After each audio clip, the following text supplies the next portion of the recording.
আসসালামু আলাইকুম। Engineering concept 000 চ্যানেলের পক্ষ থেকে সবাইকে স্বাগতম।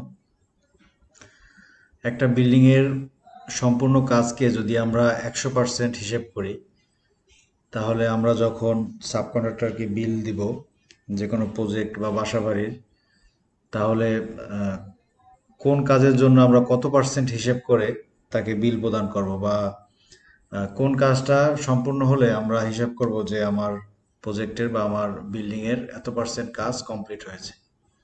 এই গুরুত্বপূর্ণ জিনিসটাই আজকে আমরা শিখব। তো how to calculate 100% work of A building project. তো প্রথমে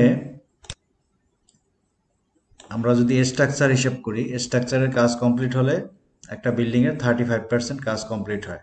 এরপরে ব্রিক ওয়ার্কের কাজ হচ্ছে 6%, উড ওয়ার্ক হচ্ছে 5%, metal work 2%, plumbing and sanitary item এর কাজ কমপ্লিট হলে সেটা 6% হিসেবে গণ্য হয়।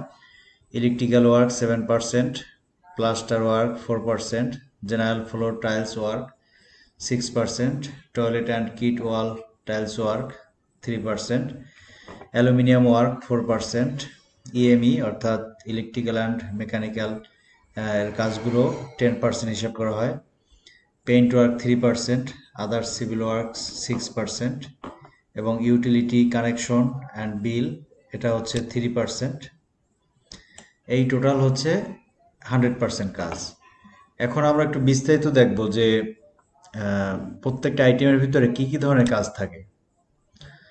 স্ট্রাকচারাল যদি আমরা হিসাব করি, তাহলে এই 35% কাজকে যদি আমরা 100% হিসেব করি, তাহলে এর ভিতরে কি কি কাজ আছে? ফুটিং কলাম, এরপরে স্ল্যাব, গ্রাউন্ড ফ্লোর স্ল্যাব, সিঁড়ি, তারপর first floor slab, typical floor column, second floor slab to roof slab, এরপরে রুফটপ। এই কাজগুলো সম্পূর্ণ শেষ হলে সেটা 30% কাজ কমপ্লিট হবে, অর্থাৎ স্ট্রাকচারের ভিতরে এই কাজগুলোই আসে। এরপরে ব্রিক ওয়ার্কের ভিতরে সাধারণত গ্রাউন্ড ফ্লোর ব্রিক ওয়ার্ক, এরও first floor, second floor, third floor, fourth floor, fifth floor, rooftop brick work, এগুলো সব মিলিয়ে 6% হিসেব করা হয় ব্রিক ওয়ার্ক। এরপরে উড ওয়ার্ক, কাঠের কাজের ভিতরে door frame, main door shutter, partex door shutter, cat door, accessories, এগুলো সব মিলিয়ে 5% উড ওয়ার্ক।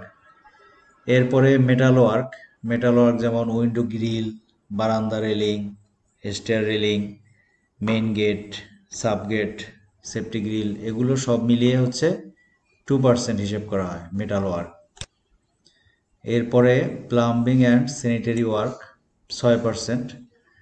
এগুলোর ভিতরে সাধারণত uPVC, vertical line through duct, তারপরে GI line work, fixture and fittings, ground floor, এগুলোর গ্রাউন্ড ফ্লোরের ভিতর থেকে যে প্লাম্বিংয়ের পাইপ নেওয়া হয়, তারপরে ইউপিভিসি পাইপের যে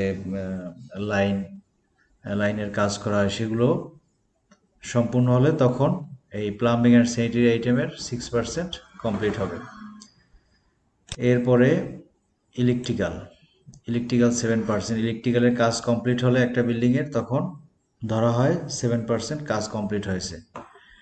তো এর ভিতরে ইলেকট্রিক্যাল কাজের ভিতরে conduiting inside slab, conduiting on wall আইসিএমকে বক্স, তারপর cabling work, switching socket, electrical যে আইটেমগুলো আছে এগুলো সম্পূর্ণ হলে তখন 7% কাজ, একটা বিল্ডিংয়ের 7% কাজ কমপ্লিট হয়। এরপর প্লাস্টার, প্লাস্টারে 4% ধরা হয়। একটা বিল্ডিংয়ের যদি সম্পূর্ণ প্লাস্টার শেষ হয়, তাহলে হিসাব করা হয় যে 4% কাজ কমপ্লিট হয়েছে। তো প্লাস্টারের ভিতরে সাধারণত সিলিং প্লাস্টার, ইন্টারনাল মানে ভিতরের ওয়ালের ভিতরে প্লাস্টারগুলা, আউটসাইড প্লাস্টার, বাহিরের প্লাস্টার, এগুলো সব মিলে 4%। এরপরে জেনারেল ফ্লোর টাইলস, এগুলো সাধারণত ফ্লোর, বারান্দার টাইলস, সিঁড়ি, তারপরে লিফট ওয়ালের, এবং এছাড়া অন্যান্য যে টাইলসগুলো আছে সেগুলো সম্পূর্ণ হলে তাহলে একটা বিল্ডিংয়ের 6% কাজ কমপ্লিট হয়। এরপরে toilet and kit wall tiles, এটা 3% হিসেব করা হয়। এর ভিতরে আছে bath wall, kitchen, bath floor, bath corner top, kitchen floor, kitchen corner top, এগুলো সব কাজ কমপ্লিট হলে তখন 3% হিসেব করা যাবে। এরপরে অ্যালুমিনিয়াম ওয়ার্ক, অ্যালুমিনিয়ামের ভিতরে সাধারণত এই যে outer frame, framing, window sliding, তারপরে মানে জানালার যে থাই গ্লাসের কাজ করা হয়, তারপরে বারান্দার sliding, toilet high window, common এরিয়ায় অনেক সময় অ্যালুমিনিয়ামের কাজ করা হয়। এরপরে জানালার পর্দা, দরজার পর্দার যে অ্যালুমিনিয়াম লাগানো হয়, এই কাজগুলো হলে তখন 4% কাজ কমপ্লিট হবে। এরপরে ইএমই অর্থাৎ ইলেকট্রিক্যাল অ্যান্ড মেকানিক্যাল যে কাজগুলো, তাতে 10% হিসেব করা হয়, অর্থাৎ লিফটের কাজ, জেনারেটর, সাবস্টেশন, তারপরে ফায়ার এক্সিটিং, এরপরে এই ধরনের যে কাজগুলো যেগুলো ইলেকট্রিক্যাল এবং মেকানিক্যালের সাথে জড়িত, এই কাজগুলো কমপ্লিট হলে সেখানে 10% কাজ কমপ্লিট হয়েছে বলে ধরা হয়। এরপরে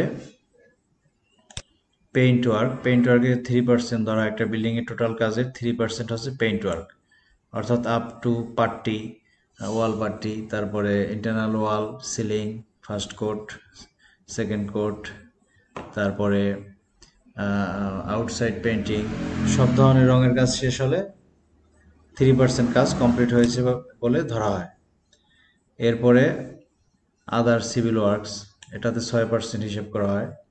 এর ভিতরে আছে বাউন্ডারি ওয়াল, তারপরে বিভিন্ন এই যে বিল্ডিংয়ের বাইরে হাঁটার জন্য ফুটপাথ করা হয়, তারপরে লিনটেল, ড্রপ ওয়াল, কাউন্টার স্ল্যাব, তারপরে স্যানিটারি বিভিন্ন পাইপ বের করার জন্য বা পরিষ্কার করার জন্য এই যে করা হয়, বিল্ডিংয়ের আউটসাইডে ডাক্ট করা হয়, এগুলো সব মিলিয়ে তারপরে চিঠিপত্র আসার জন্য বাহির আসার বা লেটার বক্স করা হয়, এগুলো সব মিলে 6% হিসেব করা হয়। এরপরে ইউটিলিটি, কানেকশন অ্যান্ড বিল, এখানে 3% হিসেব করা হয়। তো এটা সাধারণত এই যে বিদ্যুতের লাইন, তারপর গ্যাস লাইন, পানির যে লাইনগুলা, ওয়াসা, তিতাস, ডেস্কো, এগুলোর লাইনের কাজ কমপ্লিট হলে তখন 3% কাজ হিসাব করা হয়। তো এভাবে মূলত একটা বিল্ডিংকে যদি আমরা সম্পূর্ণ ওয়ার্ককে যদি আমরা 100% হিসাব করি, তাহলে এভাবে structure 35%, brick work 6%, wood work 5%, metal work 2%, plumbing and sanitary 6%, electrical work 7%, plaster work 4%, general floor tiles work 6%, toilet and kit wall tiles work 3%, aluminium work 4%, ইএমইর কাজে 10%, পেইন্ট ওয়ার্ক 3%, এরপরে other civil work 6%, utility, connection and bill 3%, এভাবে সব কাজ মিলে 100% কাজ complete হয়। তো এখন আপনি হিসাব করতে পারবেন, যখন সাবকন্ট্রাক্টরের সাথে হিসাব করবেন, সে যখন বিল দাবি করবে, তখন আপনি এভাবে হিসাব করতে পারবেন যে তার কি কি কাজ কমপ্লিট হয়েছে এবং এই কাজটা আসলে কত পার্সেন্ট ধরা যায়। তো এভাবে আপনি হিসাব করতে পারবেন। পরবর্তী ভিডিও দেখার আমন্ত্রণ জানিয়ে আজকে এখানেই শেষ করছি। ধন্যবাদ সবাইকে। আসসালামু আলাইকুম।